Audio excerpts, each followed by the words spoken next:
फगुआ में केने केने भौजी के भोजन भइल हेलो रिदम कहेंगे बसता अभी तो ठीक रहो कि फगुआ में केने केने अरे भौजी के भोजन भइल तो होलिया में भोजन भइल होलिया में सुजन भइल होलिया में भोजन भइल होलिया में भोजन भइल होलिया में सुजन भइल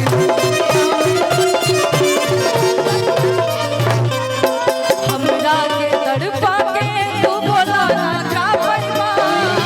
हमरा के तड़पा के तू बोला ना का पैमा ए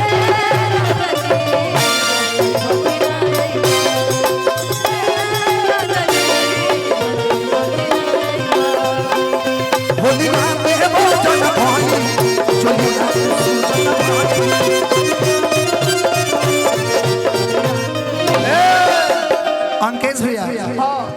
कि इधरिए में पकड़ाई लबारी हो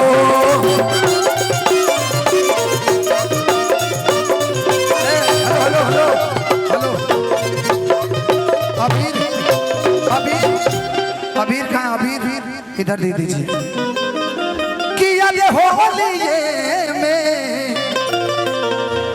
हो पकड़ाई लबारी हो ना ना ना ना ना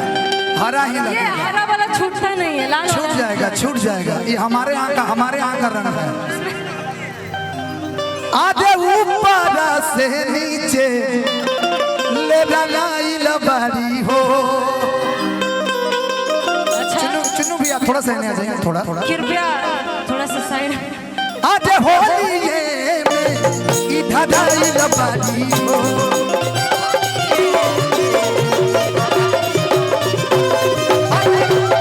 से नीचे ले लगाई लबारी हो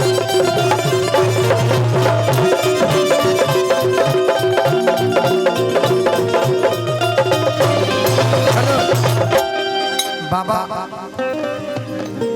विधायक जी अगर हैं तो अब हम क्या करें